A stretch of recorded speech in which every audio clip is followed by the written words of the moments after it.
Hello students, आज अपन start करेंगे capacitor.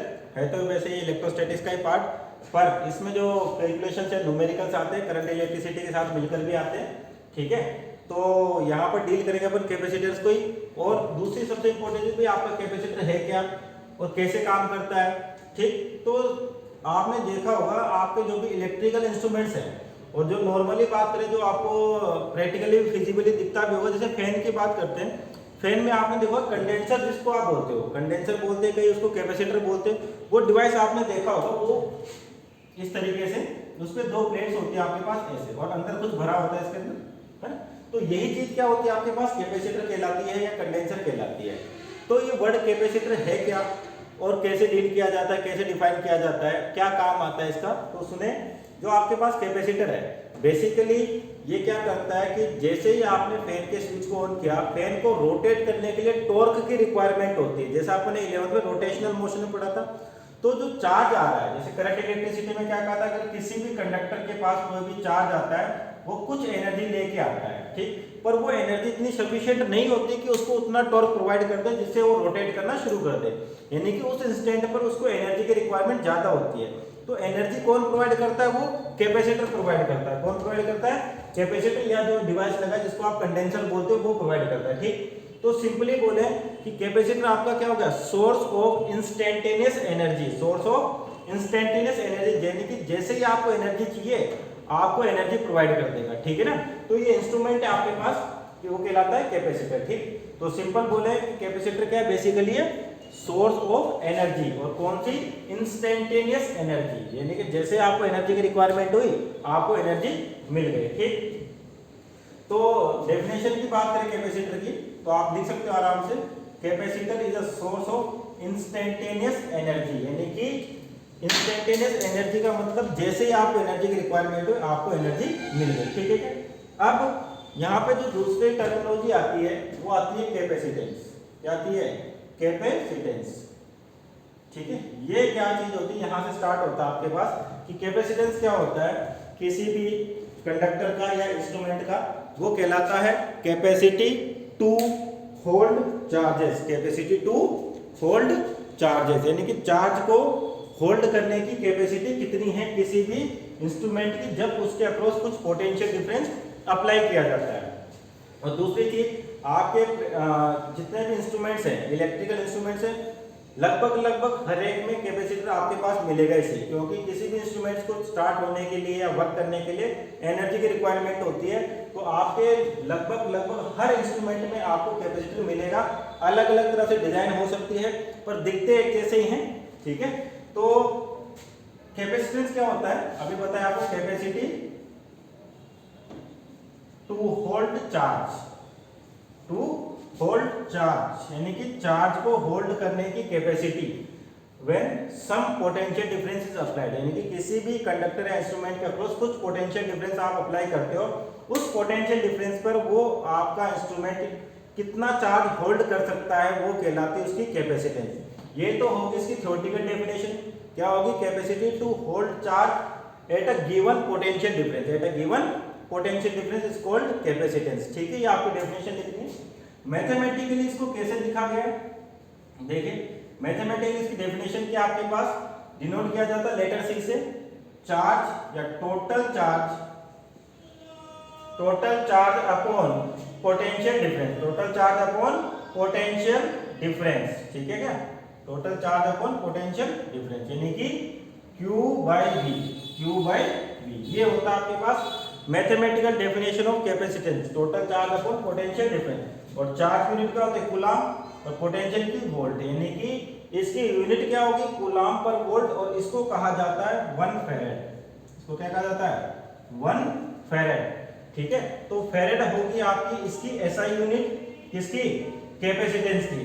तो एसआई यूनिट क्या है, कैपेसिटेंस की, फैरेड। और 1 फैरेड किसके बराबर होता है, 1 कूलाम पर वोल्ट के बराबर होता है। ठीक, और दूसरी बड़ी चीज, जो आपके पास फैरेड है, ये इसकी काफी बड़ी यूनिट होती है, यानी कि 1 फैरेड कैपेसिटी का कैपेसिटर आपको जनरली ऑब्जर्व नहीं होगा, काफी ज्यादा बड़ी यूनिट होती है फैरेड, है ना। तो जनरली आपके पास जो कैपेसिटर की आपको यूनिट्स मिलेंगी या कैपेसिटेंस की यूनिट मिलेंगी, वो माइक्रो फैरेड की टर्म में मिलेंगी। ठीक है ना, किस टर्म में मिलेंगी, माइक्रो फैरेड। ध्यान रखें, फेरेड कैपेसिटेंस की बहुत बड़ी यूनिट होती है। 1 फेरेड कैपेसिटी का कैपेसिटर बनाना बहुत ही अलग बात है। इसलिए जनरली आपके पास जो कैपेसिटेंस होता है और उसकी यूनिट चलती है, या जितने भी न्यूमेरिकल से डेटा अपन इसमें लेंगे वो माइक्रो फेरेड के टर्म में चलेंगे, ठीक है। और मैंने आपको कार्बन कलर कोड रजिस्टर बताया था, उसमें कहा था जब आप आईसी देखते हो, आईसी का मतलब जो ग्रीन कलर की चिप होती है, उसमें आपने देखा कलर कोड तो मैंने बता ही दिया था, उसमें क्या होती है कोडिंग होती है कलर की। इस तरह से इंस्ट्रूमेंट्स भी लगे होते हैं उसमें छोटे छोटे से ऐसे, ठीक है ना उसमें, और वहां पे लिखा होता है म्यू एफ ऐसे, तो वो होता है माइक्रोफैरेड यानी कि कैपेसिटर ही होता है उसके अंदर, यानी कि उस आईसी के अंदर भी आपका कैपेसिटर होता है। छोटे छोटे डिवाइस दिखेंगे आपको, है ना, और जनरली एक ब्लू कलर के होते हैं शायद, ठीक है, हालांकि अलग अलग कलर के बनाए जा सकते हैं, पर जैसे ही किसी भी चिप के अंदर भी हो आपको ये कैपेसिटर हर जगह पर विजिबल होगा। और दूसरी चीज इसकी ऐसा यूनिट होगी फेरेड, और फेरेड काफी बड़ी यूनिट होती है, तो आपको मैक्सिमम जो आपका डेटा मिलेगा वो माइक्रो फेरेड टर्म का मिलेगा। किसका मिलेगा? माइक्रो फेरेड टर्म का, ठीक। और आपने पढ़ा भी होगा शायद 1 फेरेड कितने कूलम के बराबर होता है, 96500 कूलम समथिंग, ऐसा कुछ डेटा भी आता है अपने पास, ठीक है क्या। तो अब आगे बात करते हैं इस कैपेसिटर की कि क्या है क्या नहीं है ना। तो ये तो होगी इसकी यूनिट के बारे में बात, और इसकी डेफिनेशन के बारे में।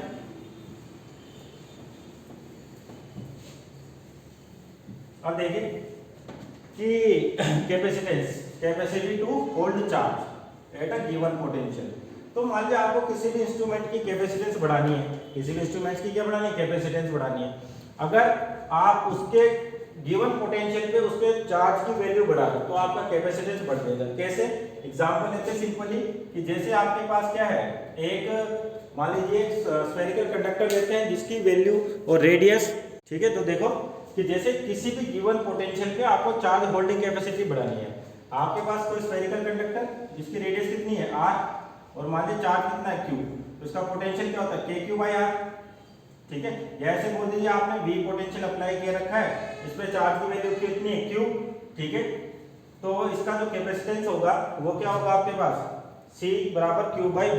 अब मैंने कहा कि अगर इसके पोटेंशियल की वैल्यू को कम कर दे और चार्ज की वैल्यू को सेम रहने दे तब भी क्या होगा, सिस्टम का कैपेसिटेंस बढ़ जाएगा। तो उसके लिए क्या तरीका हो सकता है कि सपोज करिए आप इसके पास एक न्यूट्रल कंडक्टर रख दीजिए, क्या रख दीजिए, न्यूट्रल कंडक्टर। जैसे आप न्यूट्रल कंडक्टर रखोगे, इस पे प्लस q चार्ज है, तो माइनस वाले क्या होंगे यहाँ पर अट्रैक्शन की वजह से, और प्लस वाले इस साइड, ठीक। अब आप इस सिस्टम का, पूरे सिस्टम का पोटेंशियल निकालिए, तो ये v की वैल्यू क्या हो जाएगी आपके पास, डिक्रीज हो जाएगी। मतलब इस सिस्टम पर जब 20 वोल्ट का पोटेंशियल था, चार्ज q था, और आपने इसके पास एक न्यूट्रल कंडक्टर रख दिया, तो जो न्यूट्रल कंडक्टर है उस पे इस वाले कंडक्टर की वजह से क्या होगा, नेगेटिव चार्ज इधर आ जाएंगे और पॉजिटिव चार्ज इधर आ जाएंगे, और दोनों का पोटेंशियल जब आप निकालोगे, आपको बता रखा है करंट इलेक्ट्रिसिटी में कि किस तरह से पोटेंशियल निकाला जाता है। आउटसाइड चार्ज के लिए ये कंडक्टर किस तरह बिहेव करेगा, सिंपल पॉइंट चार्ज की तरह। तो आप इसका जब पोटेंशियल निकालोगे तो आपकी v की वैल्यू डिक्रीज हो चुकी होगी, पर इस वाले कंडक्टर में चार्ज की वैल्यू अभी भी कितनी है, q है, तो आपका क्या होगा, कैपेसिटेंस बढ़ चुका है, ठीक है क्या। तो ये कोशिश की जाती है कि अपन कम पोटेंशियल पे ज्यादा चार्ज को स्टोर कर सके या होल्ड कर सके, वो आपका कैपेसिटर काम करता है इस तरीके से, और उसकी कैपेसिटी इंक्रीज हो जाती है, ठीक। अब एक और चीज इंपॉर्टेंट इसमें कि ठीक है कि होल्ड कर रहा है चार्ज को, है ना। और कंडक्टर की बात करते हैं, जैसे मान लीजिए अपन स्फेरिकल कंडक्टर को लेते हैं, फिर से रेडियस r है और मान लीजिए चार्ज q है, तो इसका पोटेंशियल क्या लिखते थे आप, kq/r, ठीक है। इसके लिए अगर मैं c कैपेसिटेंस निकालूं तो चार्ज अपॉन पोटेंशियल, तो चार्ज और पोटेंशियल कितना है, kq/r, तो r ऊपर चल जाएगा, तो c की वैल्यू k होता है अपॉन 4πε0, तो 4πε0r, और 4πε0r, और ε0 की जो वैल्यू चलती है आपके पास 8.85 × 10⁻12, ठीक है क्या, 8.85 × 10⁻12। मतलब अगर मान लीजिए आपको 1 फेरेड का कैपेसिटर ही बनाना है या माइक्रो फेरेड का भी बनाना है, तो माइक्रो फेरेड होता है 10⁻⁶, है ना।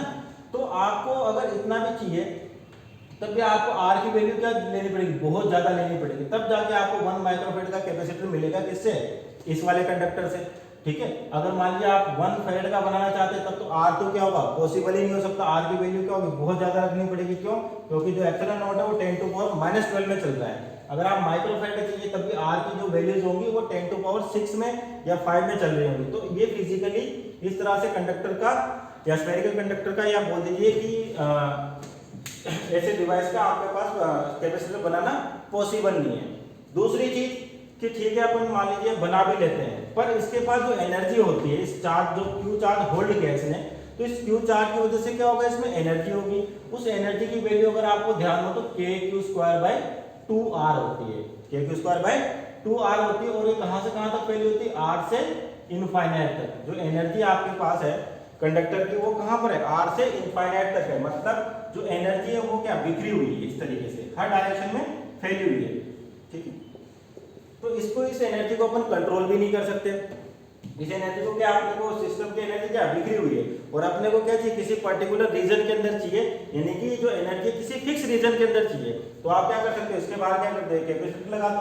लेकिन फिर भी क्या होगा, डायमेंशंस बहुत ज्यादा होंगे। तो इस तरह से कैपेसिटर बनाना फिजिबिलिटी थोड़ी कम होती है ना। तो अपन कैसे कैपेसिटर बनाए, अपने को दो चीजें पता चल गई, एक तो पोटेंशियल की वैल्यू को कम कर दे कैसे ना कैसे करके, दूसरा डायमेंशंस की भी बात करेंगे कि डायमेंशंस कम हो, आपके पास डायमेंशंस भी क्या हो, कम हो। तो उससे क्या होगा, आपके पास capacity to hold charge increase हो जाएगा। देखो तो आपका जो मेन कोर्स है, या इस तरह समझिए कि आपको कहां से कहां तक पहुंचना है, ठीक है। एनर्जी को भी बाउंड करना है अपने को, और जो डायमेंशन है वो भी छोटे रखने हैं। तो सबसे पहले ये सोचा गया, या इस तरीके से समझिए कि आपके पास एक पैरेलल प्लेट है इनफाइनाइट लेंथ की, इसमें चार्ज डेंसिटी बोल दीजिए प्लस सिग्मा है, या चार्ज बोल दीजिए प्लस क्यू है, जो भी आपको बोलना है, अगर क्रॉस सेक्शन एरिया ए है तो, ठीक है। तो इसकी वजह से किसी भी पॉइंट पर आपके पास जो फील्ड होता है, इलेक्ट्रिक फील्ड, वो होता है σ/2ε0, σ/2ε0। और एनर्जी क्या होती है, इस तरीके से फ्लो करती है, ठीक है क्या। अब इस एनर्जी को मान लीजिए आपको बाउंड करना है, एनर्जी इधर भी जाएगी, एनर्जी को क्या करना है, बाउंड करना है आपको। तो क्या करते हैं कि मान लीजिए एक प्लेट ये ली और एक प्लेट इधर ले ली, ठीक है। इस पर प्लस सिग्मा और इस पर माइनस सिग्मा चार्ज दे दिया आपने, प्लस सिग्मा और माइनस सिग्मा चार्ज दे दिया, और दोनों के बीच का सेपरेशन सपोज करिए डी है आपके पास, दोनों के बीच का क्या है, सेपरेशन डी। तो सिग्मा, तो आपको बताया था कि चार्ज पर जो प्लेटें आती है इलेक्ट्रोस्टैटिक्स में लास्ट में बताया था, जब आपके पास प्लेट्स होती हैं और उस पर अगर आपको चार्ज की वैल्यूज पता है, तो चार्ज क्या होता है, डिस्ट्रीब्यूट होता है, रीडिस्ट्रीब्यूट होता है अपने आप को।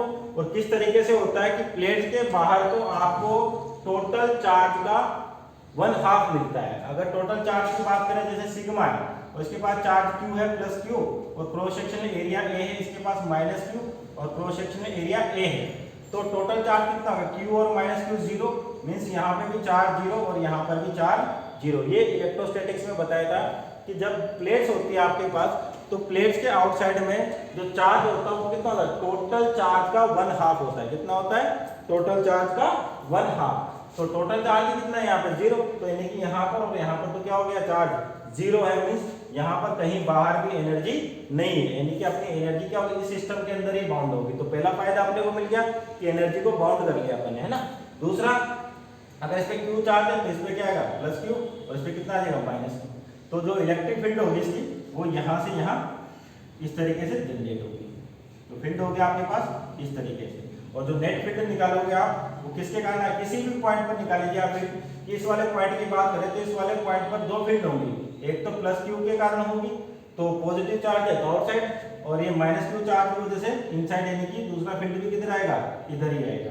तो ई नेट कितना हो जाएगा, E1 प्लस E2। तो E1 की वैल्यू भी σ/2ε0 प्लस σ/2ε0, यानी कि σ/ε0, यानी कि नेट इलेक्ट्रिक फील्ड आ गया इस पैरेलल प्लेट के किसी भी पॉइंट पर। क्यों, क्योंकि इंडिपेंडेंट होता है कि इस पॉइंट आपका कहाँ है। जब आपने पैरेलल प्लेट के लिए अपने इलेक्ट्रिक फील्ड निकाला था, तो अपने पास जो रिजल्ट आया था उसमें ये पता चला था, जो फील्ड आता है वो इंडिपेंडेंट ऑफ डिस्टेंस होता है, कि आप किस पॉइंट पर फील्ड निकालना चाहते हो, ये यूनिफॉर्म रहता है आपके पास, ठीक। तो एक फायदा तो ये मिल गया कि बाहर की ओर कोई चार्ज नहीं है, तो आपकी एनर्जी बाहर नहीं, एनर्जी आपके सिस्टम के अंदर बाउंड होगी, जो अपने को चाहिए था किसके लिए, कैपेसिटर के लिए। दूसरी चीज बनाते के कैलकुलेशन किसकी, सिग्मा बाय, और सिग्मा की वैल्यू क्या होती है, चार्ज अपॉन एरिया, ठीक है। और इस वाले सिस्टम के लिए अगर मैं कैपेसिटेंस की वैल्यू बताऊं तो क्या होगी, Q/V। कितना होता है, Q/V। तो Q और V की वैल्यू आपके पास क्या आ गया यहाँ से, अगर मान लीजिए पोटेंशियल डिफरेंस कितना है D, और इलेक्ट्रिक फील्ड कितनी आ रही E, तो E की वैल्यू, और इसकी याद होगा आपको फार्मूला, dV बराबर क्या होता है, इंटीग्रल E डॉट dr, ठीक है। ये इसमें इलेक्ट्रोस्टैटिक्स से पढ़ा था आपने, integral E dot dr, minus भी होता है आपके पास, ठीक है। पर अपने पास एग्जैक्ट डी आर मतलब दोनों के बीच की डिस्टेंस पता है, डी अपने पास, और पोटेंशियल डिफरेंस V, ठीक। तो V की वैल्यू कितनी हो जाएगी, E into D, E into D.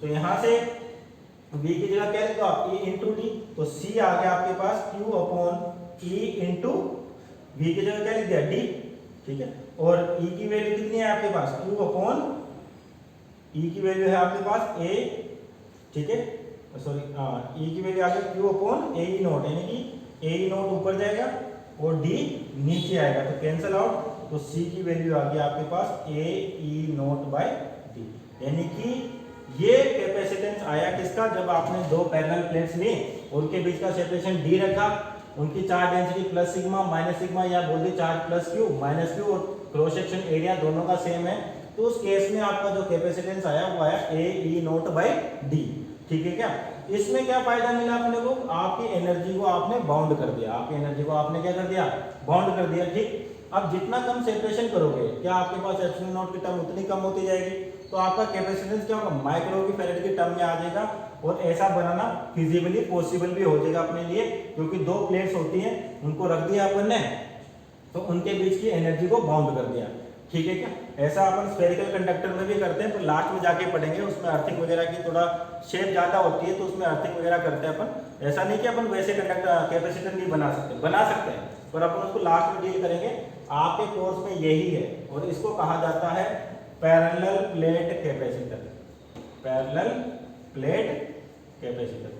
तो आपको स्टार्टिंग में पैरेलल प्लेट कैपेसिटर से ही डील करना, यही आपके कोर्स में है, यहीं से न्यूमेरिकल आने सारे आपके पास, यहीं से डेरिवेशन आने, जो भी डिटेल आएगी वो यहीं से आएगी। मींस आपका मेन टॉपिक ये क्या हो गया, पैरेलल प्लेट कैपेसिटर। तो पैरेलल प्लेट कैपेसिटर में क्या होती है, दो प्लेट्स होती हैं जिनकी charge density plus sigma minus sigma, या चार्ज बोल दीजिए प्लस क्यू और माइनस क्यू, दोनों के बीच में कुछ सेपरेशन रखा जाता है, जिसको डी का है, आप चाहे तो कुछ भी ले सकते हो।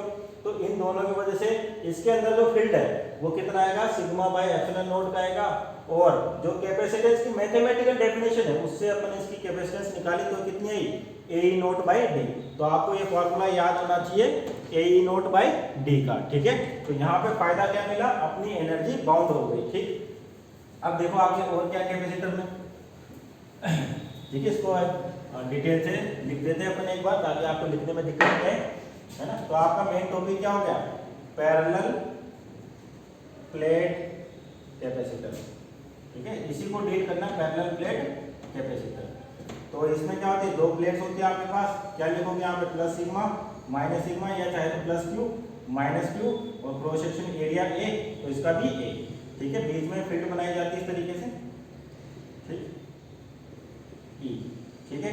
उसकी वैल्यू कितनी होगी, सिग्मा बाय एप्सिलॉन नॉट, और ये डी के यहाँ पे आपके पास सेपरेशन बिटवीन प्लेट। तो आपको हर चीज डिफाइन करनी है, यहाँ पे प्लस सिग्मा क्या है, माइनस सिग्मा क्या है, और डी क्या है, ई क्या है आपके पास, नेट फील्ड है, ई क्या है, नेट फील्ड है आपके पास, ठीक है। हर चीज एक्सप्लेन करनी है, सब कुछ लिख के, ई क्या है नेट फील्ड, डी क्या है आपके पास, सिग्मा क्या है, क्यू क्या है, और ए क्या है। डी क्या होगा, separation between plates, sigma charge density, Q charge, और ए क्या है, cross sectional area of plates, ठीक है। तो आप जो डेरिवेशन आउट करोगे तो इस तरीके से पहले ये लिखना है, और from definition of capacitance, definition of capacitance, यानी कि कैपेसिटेंस की डेफिनेशन से, ठीक है। क्या C बराबर Q बाई V, और जैसा भी मैंने प्रूव किया था आपको उसी तरह से लिखना है, ठीक है। क्या तो ये है आपके पास पैरेलल प्लेट कैपेसिटर्स, और इसका रिजल्ट है A E note by D, ठीक। इसका एक छोटा सा न्यूमेरिकल देख लेते हैं, हालांकि आते नहीं इससे, जो अभी बता रहे हैं, बस उस तरीके से समझाने के लिए केवल। सपोज करिए आपके पास दो इनफाइनाइट डिस्क हैं इस तरीके से, ठीक है। एक में प्लस सिग्मा चार्ज है और एक में माइनस सिग्मा चार्ज डेंसिटी है, sorry plus sigma charge density और माइनस सिग्मा चार्ज डेंसिटी, दोनों के बीच का सेपरेशन कितना है, डी है। आपसे पूछा गया बताइए कैपेसिटेंस बताइए सिस्टम का, इसकी रेडियस आर बोल दो, तो क्या है A E naught by D, A की वैल्यू कितनी है, pi R square epsilon naught upon D. हालांकि ऐसे न्यूमेरिकल आएंगे नहीं, जो बता रहे हैं आपको सिर्फ समझाने के लिए कि ये दोनों कैसी थिन प्लेट्स है ना, डिस्क टाइप है, थिन प्लेट्स है, सर्कुलर प्लेट्स है। तो ए नोट बाई डी फॉर्मूले को ध्यान रखें आप, जहाँ पे ए नोट क्या होता है, एब्सोल्यूट परमिटिविटी, ठीक है। ये तो होगी पहली चीज कि आपके पास कैपेसिटर। अब कैपेसिटर के अंदर फील्ड आ गया, और अपन कहते हैं कैपेसिटर क्या करता है, एनर्जी प्रोवाइड करता है।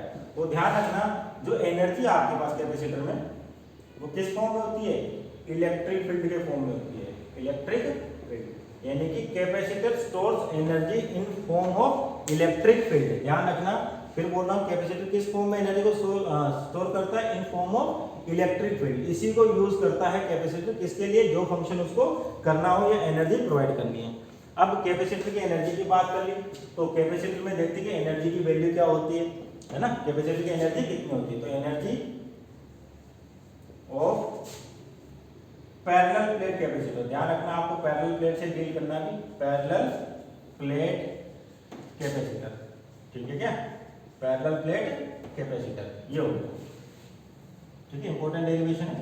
तो सपोज करिए जैसे मान लिया आपके पास क्या हो गया, एक कैपेसिटर हो गया, ठीक है, मान लिया आपने पैरेलल प्लेट कैपेसिटर ले लिया, है ना। अब इसमें मान लिया आपके पास स्टार्टिंग में टोटल चार्ज क्यू देना आपको, टोटल चार्ज कितना चाहिए, इसमें प्लस क्यू चाहिए, इसमें माइनस क्यू चाहिए, डी हो गया इनके बीच का सेपरेशन, सपोज करिए, है ना।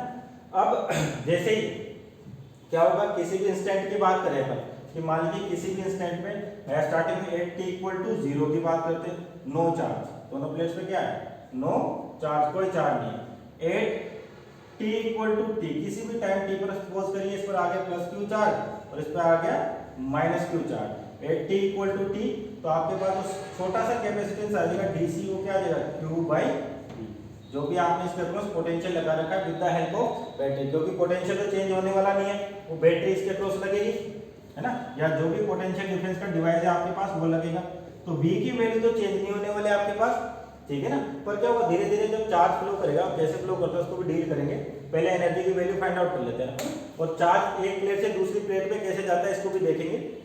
तो आपके पास क्या हो गया, उस टाइम पर जब इस पे चार्ज प्लस क्यू, इस पे माइनस क्यू है, उसका कैपेसिटेंस कितना हो गया, क्यू बाई वी हो गया, ठीक। अब मान लीजिए आप फिर उसके बाद यहाँ से डी क्यू चार्ज तोड़ के इस वाली प्लेट को दे दो, डी क्यू चार्ज देके यहाँ से क्या चार्ज तोड़ते गए और इस वाली प्लेट पे आता गया, चार्ज टूटता गया, इस वाली प्लेट पे आता गया, क्यों, क्योंकि आपने पोटेंशियल डिफरेंस यानी कि एनर्जी का सोर्स लगा रखा है यहाँ पर। तो एनर्जी की सोर्स की वजह से क्या होता है, करंट फ्लो करता है, और करंट किसके कारण होता है फ्लो, चार्ज के कारण होता है। तो क्या होगा, एक प्लेट से चार्ज निकलेगा और दूसरी प्लेट पे जाएगा। तो मैंने बोला किसी भी इंस्टेंट टाइम टी पर इस वाले प्लेट पे प्लस क्यू चार्ज था, इस वाले पे माइनस क्यू चार्ज था। उसके बाद क्या होगा, मान लीजिए थोड़ा सा after some time d q charge अपने को यहाँ से यहाँ लेके आना है, अपन लाते बैटरी करते सारा काम, सिर्फ समझाने के लिए क्या होगा, डी क्यू चार्ज को यहाँ लाना है। जब इसके पास पोटेंशियल आ गया और चार्ज को ट्रांसफर करना है अपने को एक जगह से दूसरी जगह पर, तो जो वर्क होता है, अगर आपको ध्यान रखा होगा, वर्क होता है Q इंटू वी। अगर बैटरी का वर्क अगर आपको Q इंटू वी, यानी कि जो एनर्जी कहलाती है, एनर्जी की वैल्यू क्या होती है, E इंटू वी, वहाँ पे E लिखा था, यहाँ पे चार्ज की बात करें इसलिए Q लिख देते हैं, ठीक है। तो छोटा सा वर्क है, इस डी क्यू चार्ज को इस वाली प्लेट से इस वाली प्लेट पे लाने के लिए जो चार्ज चाहिए आपके पास वो कितना होगा, Q इंटू डी वी, जो भी आपके पोटेंशियल है छोटा सा, है ना। अब sorry d q into v, ये हो गया आपके पास, ठीक। अब यहाँ से अगर मैं डी की वैल्यू निकालूंगा, ठीक है, जो छोटा सा कैपेसिटेंस है आपके पास, जो डीसी है वो क्या था, क्यू बाई वी। अब आपको वर्क करना है कितना, ये, अब आपके पास डी क्यू, ये तो होगा स्मॉल चार्ज, वी की वैल्यू चाहिए आपको, क्या चाहिए, वी की वैल्यू पोटेंशियल जो फिक्स है आपके पास। अब जो टोटल वर्क निकालना है, तो टोटल वर्क कैसे निकालोगे, आपको कितना चार्ज लेके आना है टोटल, इस पे प्लस क्यू लाना है और इस पर माइनस क्यू लाना है, यानी कि क्यू की लिमिट तो अपने को पता है, किसकी लिमिट पता है, क्यू की लिमिट पता है अपने को।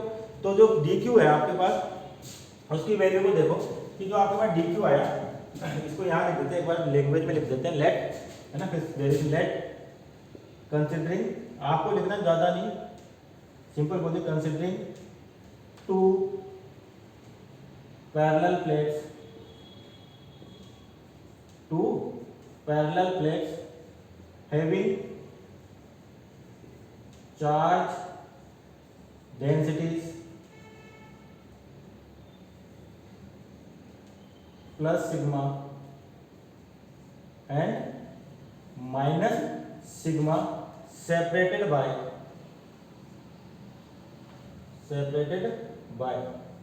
distance d, ये हो गया आपके पास सेपरेटेड बाय डिस्टेंस d, ठीक है क्या। अब इसके बाद देखो आप, ठीक है, तो ये आपको इस तरह से लैंग्वेज लिखनी है। अब आपको क्या करना है, at T equal to 0 there is no charge, ठीक है, at T equal to T, minus में चार्ज आ गया minus Q and plus Q, तो आप क्या लिखोगे, at T equal to T, ठीक। At equal to let charges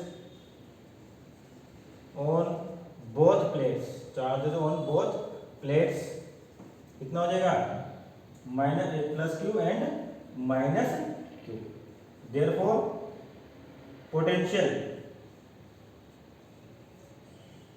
ठीक है, किसकी डेफिनेशन से कैपेसिटेंस की क्या थी आपको यहाँ ध्यान रखना कि आपके पास C बराबर क्या था Q बाई V, तो V की वैल्यू क्या हो जाएगी Q बाई C, ठीक है। लेकिन अभी अपने पास चार्ज कितना है स्मॉल q है, पोटेंशियल कितना हो जाएगा आपके पास Q बाई C, ये पोटेंशियल आ गया आपके पास Q बाई C, ठीक है। अब क्या कहा आपने, इस dq चार्ज को अब यहां से यहां लाना है, तो इसके लिए कितना अमाउंट ऑफ वर्क करना पड़ेगा, तो नेक्स्ट लाइन क्या लिखोगे आप इसके बाद,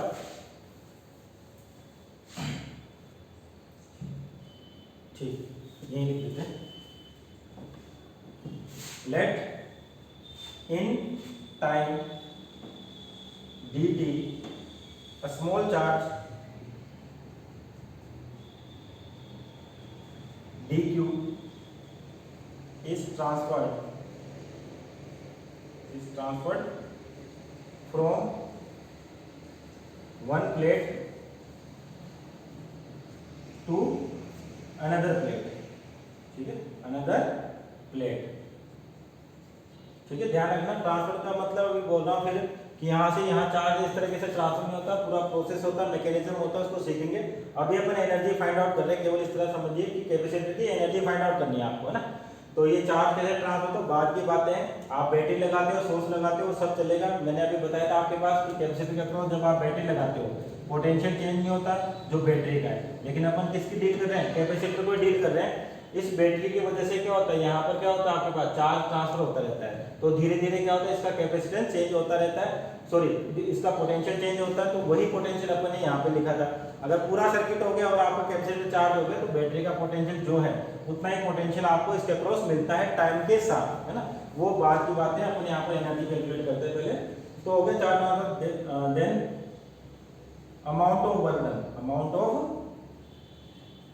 वर्क डन कि कितना अमाउंट ऑफ वर्क अपने को करना पड़ेगा। अमाउंट ऑफ वर्क डन क्या हो जाएगा स्मॉल w dw, किसको लेके आ रहे हैं, और या तो आपको वर्क की वैल्यू या एनर्जी की वैल्यू क्या होती थी q इंटू वी, कितनी होती थी q इंटू वी, तो यहाँ पे भी लिख देते हैं q इंटू और छोटा सा पोटेंशियल dv, ठीक है, जो कितना आपके पास q और चार्ज कितना लेके आ रहे हो ट्रांसफर कर रहे हो dq, तो यहाँ पर लिख दीजिए नीचे लिख दीजिए कोई दिक्कत नहीं, dq और dv की वैल्यू क्या थी आपके पास q बाई c, कितनी थी q बाई c, ठीक। अब तो आपके पास देयरफॉर टोटल वर्क इसको निकालोगे तो इंटीग्रेट करोगे dw is equal to integration of q by c dq, और कितना चार्ज लेना 0 से प्लस q, 0 से प्लस q, तो w इज इक्वल टू हो गया q square by 2c, limit 0 से q, तो w की वैल्यू आ गया आपके पास q स्क्वायर बाई 2c। तो ये आ गया amount of work done, amount of work done जो आपको यहाँ पर 0 से लेके तो प्लस की यानी कि टोटल चार्ज लेके आना था, तो इतना अमाउंट ऑफ वर्क डन करना पड़ेगा। और जो अमाउंट ऑफ वर्क डन है वही क्या होता है एनर्जी के रूप में स्टोर होता है। देयरफॉर आप क्या लिखोगे energy stored, therefore energy stored कितनी होगी आपके पास q स्क्वायर बाय 2c, ठीक है। एनर्जी स्टोर्ड कितनी होगी q स्क्वायर बाय 2c, और इसकी दूसरी फॉर्मेट क्या होती है कि q को क्या लिख सकते हो आप q बराबर c, ठीक है। तो इसको अपन अनदर फॉर्मेट में लिखते हैं u, इसको डिनोट करते हैं अपन u से, तो कितना हो गया c square v square by 2c, तो u की वैल्यू आ गई आपके पास हाफ cv स्क्वायर, तो कितनी एनर्जी आ गई हाफ cv स्क्वायर। तो ध्यान रखें अगर आपके पास पैरेलल प्लेट कैपेसिटर है उस पर कोई चार्ज q आता है और उसका कैपेसिटेंस c गिवन है आपको, कि अगर आपको उस पर चार्ज q और कैपेसिटेंस c गिवन है तो उसके अंदर जो एनर्जी होगी वो कितनी होगी हाफ cv स्क्वायर या q स्क्वायर बाय 2c। किस वैल्यू को कब यूज करेंगे वो अलग बात है, जो न्यूमेरिकल्स के टाइम आपका डेरिवेशन ये तक है energy stored inside a capacitor, ये हो गया, ठीक है क्या। अब अगर थोड़ा आगे चलें और याद करें पुरानी चीजों को कि करंट एनर्जी डेंसिटी की बात की थी अपन ने इलेक्ट्रोस्टैटिक्स में, है ना। आपका डेरिवेशन यहीं तक खत्म है, एक्स्ट्रा चीजें थोड़ा समझ लो उसको भी, वो भी काम आता है कि अगर मान लीजिए आपके पास एनर्जी डेंसिटी की बात की थी अपन ने इलेक्ट्रोस्टैटिक्स के अंदर, और क्या डेफिनेशन आए थे, आपका डेरिवेशन यहाँ पे खत्म है, ध्यान रखिए, एनर्जी डेंसिटी, ठीक। उसमें भी अपन ने कुछ प्रूव किया था, वो आते हैं आपके पास एनर्जी डेंसिटी क्या होती है, energy per unit volume, per unit volume, ये आया था half epsilon not E square, half epsilon not E square. तो यहाँ से देखते देखिए उस पर कैसे पहुंचते हैं अपन, वो एनर्जी डेंसिटी की वैल्यू यहाँ से फाइंड आउट करते हैं। जैसे आपके पास अभी देखा था अपन ने, एनर्जी क्या है आपके पास, U बराबर हाफ सी वी स्क्वायर, और C की वैल्यू क्या है, A E naught by D ये, और V की वैल्यू क्या थी, E into D, E into D. तो यानी कि U हो गया आपके पास हाफ C की जगह रखते हैं A E naught by D into E square D square, तो एक डी से डी कैंसिल आउट हो गया, तो U की वैल्यू हो गया आपके half epsilon not E square A into D, A into D, तो ए into D area into sum separation, तो ये चीज क्या बन गई, वॉल्यूम, यानी कि half epsilon not E square, इस वॉल्यूम को मेजर लिया, ठीक है। तो ये हो गया आपके पास एनर्जी डेंसिटी। तो इसको यहाँ से भी प्रूव कर सकते हैं, एनर्जी डेंसिटी के प्रूफ की बात करते हैं। कई बार आ जाता है कि अगर आपको एनर्जी डेंसिटी को प्रूव करना, तो आपको कहाँ से, चाहे तो आप यहाँ से प्रूव कर सकते हैं कि एनर्जी डेंसिटी का फॉर्मूला क्या होता है, half epsilon not E square. Electrostatics में भी अपन ने प्रूव किया था, है ना, और यहाँ भी चाहे तो अपन प्रूव कर सकते हैं किससे, एनर्जी स्टोर्ड इन कैपेसिटर के फॉर्मेट से, ठीक है क्या। ये तो होगी आपके बात। अब थोड़ा और आगे चलते हैं कैपेसिटर्स में,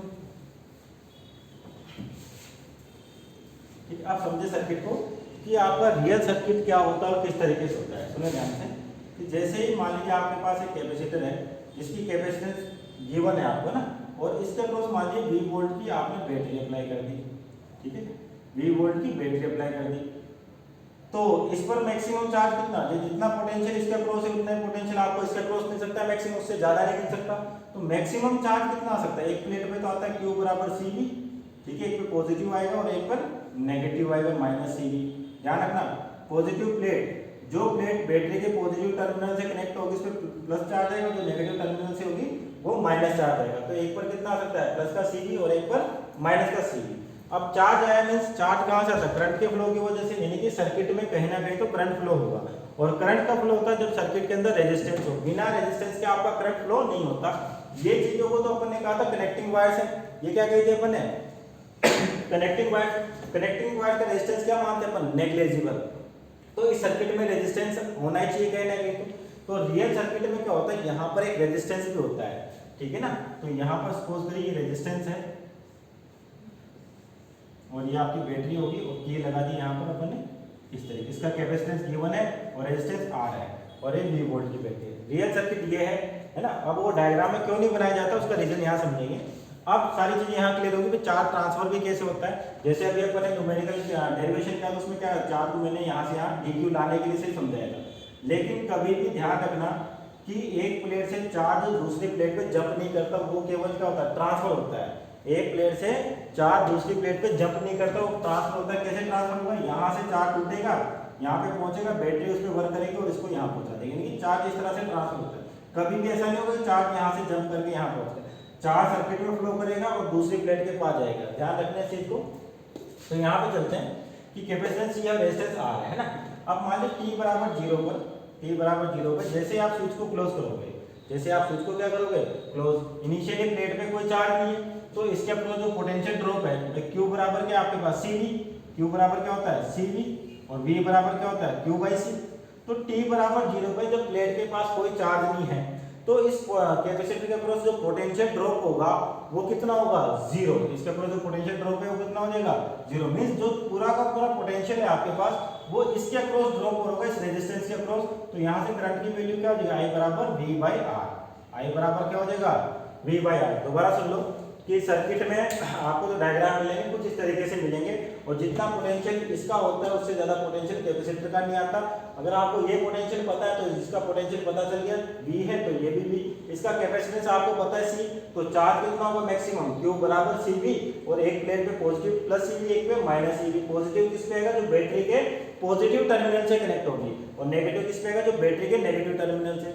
अब रियल सर्किट ये है आपके पास। और एक और चीज बताइए आपको, चार्ज कभी भी एक प्लेट से दूसरी प्लेट पे ट्रांसफर नहीं होगा, जब नहीं करता वो क्या होता है, इन कनेक्शन के थ्रू ट्रांसफर होता है ना। अब देखते हैं यहाँ पर कि हमारे स्टार्टिंग सर्किट ये है, t बराबर 0 पे जैसे ही स्विच को क्लोज किया आपने, इनिशियली प्लेट पे कोई चार्ज नहीं है, मींस यहाँ पर पोटेंशियल भी कितना है, 0, मींस t बराबर 0 पे इसके अक्रॉस किसी भी पोटेंशियल ड्रॉप की वैल्यू नहीं है। तो पूरा का पूरा पोटेंशियल आपका रेजिस्टेंस के अक्रॉस ड्रॉप होगा और यहाँ से जो करंट फ्लो करेगा I बराबर V बाई R का।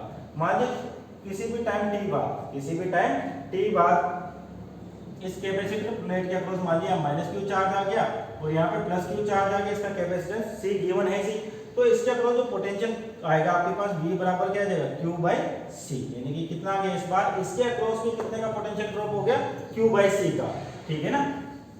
तो ये आपकी बैटरी, तो यहाँ पर अपन V बोल तो 0 मान देते, तो ये V, तो ये भी V और ये भी V, ये 0 तो ये 0, ये 0, इसके अक्रॉस कितना Q बाई C, यानी कि यहाँ पर इस बार पोटेंशियल मिलेगा आपको Q बाई C। तो इस रेजिस्टेंस के अक्रॉस आपका जो करंट हो जाएगा वो कितना हो जाएगा, पहले पोटेंशियल पूरा का पूरा यहाँ ड्रॉप हो रहा था, लेकिन अब कुछ पोटेंशियल इस कैपेसिटर के अक्रॉस भी ड्रॉप हो गया, तो कितना मिलेगा केवल V minus Q by C, यानी कि आपका जो पोटेंशियल ड्रॉप है इसके अक्रॉस, इस रेजिस्टेंस के अक्रॉस कितना हो जाएगा, V minus Q by C।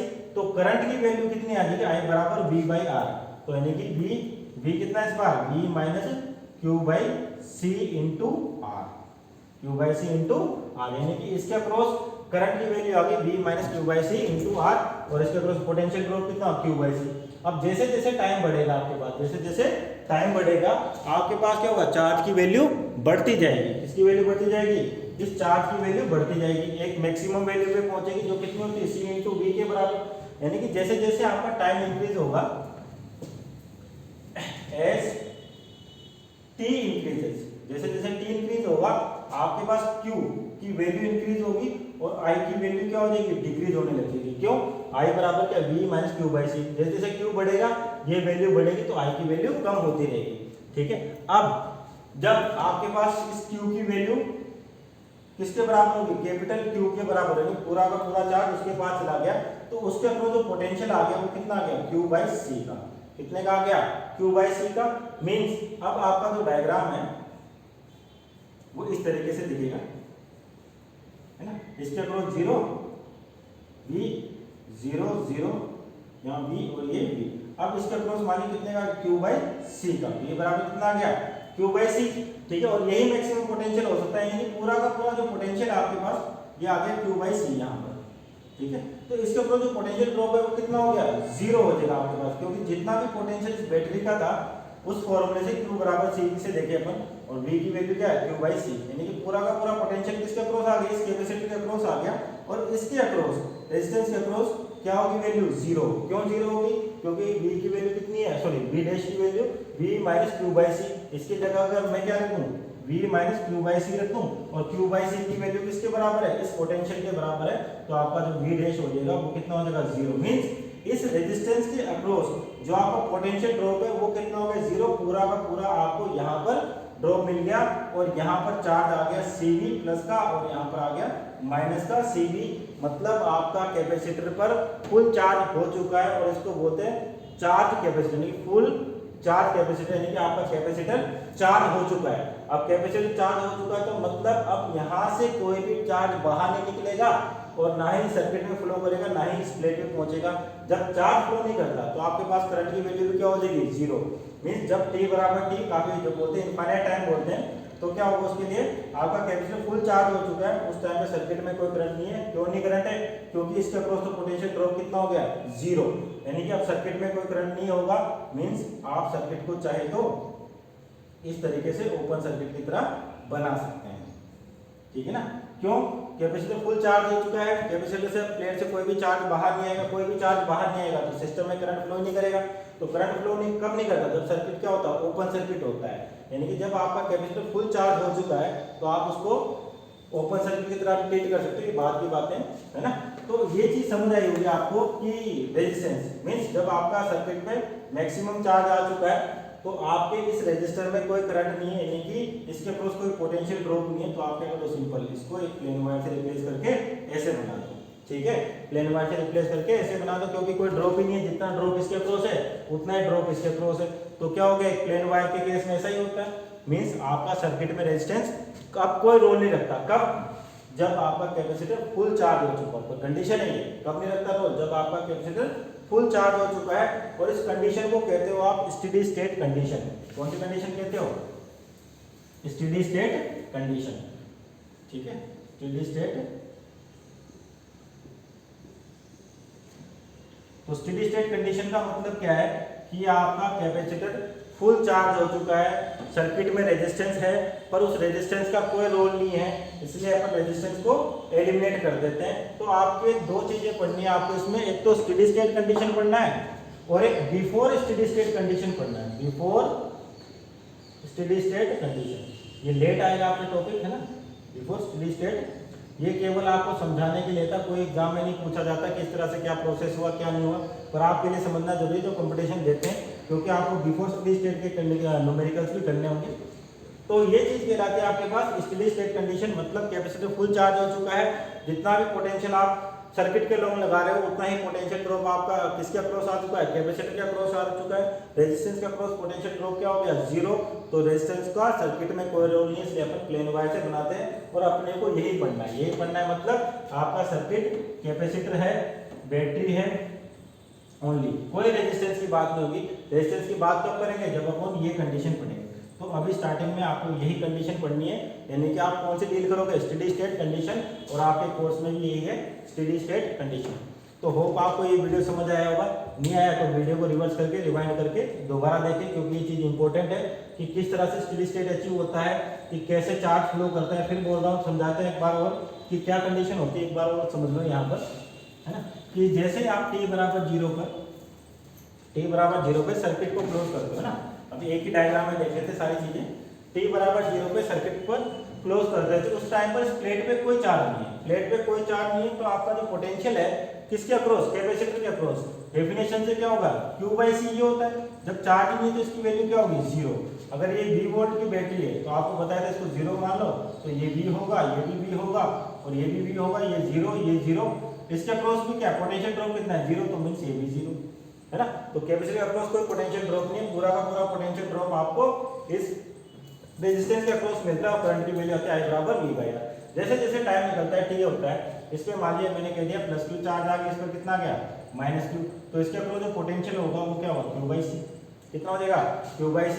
तो इसके अक्रॉस कितना रह जाएगा, V - Q/C, ठीक है, यानी कि यहाँ पे 0 की जगह कितना आ गया, Q/C आ गया, तो V - Q/C × R। अब जैसे जैसे क्या होगा, टाइम बढ़ेगा, इस Q की वैल्यू बढ़ेगी, तो I की वैल्यू क्या होगी, कम होती रहेगी। तो Q मैक्सिमम कितना जा सकता है, Q बराबर CV के बराबर जा सकता है, इससे ज्यादा कैपेसिटेंस नहीं हो सकता, या इससे ज्यादा चार्ज नहीं हो सकता।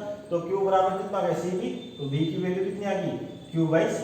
तो यहाँ पर कंडीशन I की क्या हो जाएगी, I बराबर V - चार्ज कितना मैक्सिमम, Q/C, और Q/C किसके बराबर है, V, यानी कि सर्किट में करंट क्या हो गया, 0। हालांकि स्टेज को अचीव करने के लिए अपन इनफाइनाइट टाइम की बात करते हैं, है ना, वो भी आएगा धीरे धीरे।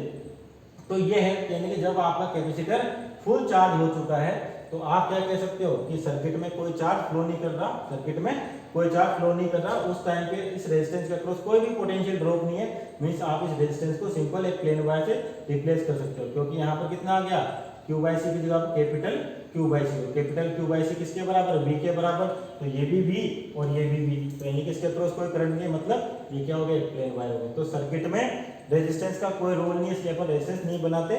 तो ये कंडीशन कहलाती है स्टेडी स्टेट कंडीशन, जब आपका कैपेसिटर फुल चार्ज हो चुका है, ठीक है। तो दोनों कंडीशन पढ़नी है आपको, एक तो स्टेडी स्टेट कंडीशन पढ़नी है और एक बिफोर स्टेडी स्टेट कंडीशन पढ़नी है। तो अभी तो अपन स्टेडी स्टेट कंडीशन को लेके चलेंगे, और स्टेडी स्टेट कंडीशन में आपको कोई भी रेजिस्टेंस गिवन नहीं होगा, पर रियलिटी में सर्किट में रेजिस्टेंस होता है, ठीक है। तो कैसे होता है, क्यों होता है, इसको भी डील कर लेते हैं थोड़ा सा, ठीक है ना। जैसे मान लीजिए आप बात करते हैं इनकी, कि जैसे आपने अभी जस्ट पैरेलल प्लेट कैपेसिटर की बात की थी, आपके पास जो एनर्जी होती है हाफ CV², कितनी होती है, हाफ CV², और बैटरी मान लीजिए आपके पास 20 वोल्ट की है, कितने की है, 20 वोल्ट की, तो वर्क डन बाय बैटरी क्या होता है, Q × V, और Q की वैल्यू क्या होती है, CV, तो कितना हो जाएगा CV², ठीक है, और जितना वर्क है उतनी क्या होती है एनर्जी सप्लाई करती है अपने पास बैटरी। तो यानी कि जो बैटरी ने एनर्जी दी इसको CV स्क्वायर की, लेकिन कैपेसिटर पे कितनी मिली, हाफ CV स्क्वायर। तो जो एनर्जी का लॉस हुआ, एनर्जी लॉस, ठीक है, कितना हो गया, इस एनर्जी से इसको माइनस करें तो हाफ CV स्क्वायर का। तो एनर्जी लॉस कहाँ पे होगी, रेजिस्टेंस के अंदर होती है। कहाँ पे होती है, रेजिस्टेंस के अंदर होती है इन टर्म ऑफ हीट, ठीक है ना। तो यानी कि सर्किट में रेजिस्टेंस है, लेकिन वो क्या बनाते नहीं अपन, और उसका रोल दिख रहा है अपने को साफ, क्योंकि एनर्जी का लॉस हो रहा है। तो एनर्जी लॉस कहाँ से होती है, केवल रेजिस्टेंस की वजह से ही होती है, ठीक है। तो मीन्स अगर ये सर्किट भी है और स्टेडी स्टेट की बात करें, मतलब यहाँ पे रेजिस्टेंस है पर अपन उसको बनाते नहीं, ठीक है। तो ये भी उसका प्रूफ है कि यहाँ पे सर्किट में रेजिस्टेंस एग्जिस्ट करता है। क्यों करता है, क्योंकि जितनी एनर्जी बैटरी दे रही है उतनी एनर्जी तो आपके पास कैपेसिटर में है नहीं, उसकी कुछ एनर्जी लॉस होकर आपको यहाँ पर मिला। तो एनर्जी लॉस कितना रहा, हाफ CV स्क्वायर। हालांकि जरूरी नहीं यही है, अपन इसकी कैलकुलेशंस करेंगे अकॉर्डिंग टू डायग्राम। ये समझाने का इतना तरीका है कि सर्किट में एनर्जी का लॉस होता है, मींस सर्किट में कोई ना कोई रेजिस्टेंस है, ठीक है स्टूडेंट्स। ओके, थैंक यू, आज के लिए इतना ही।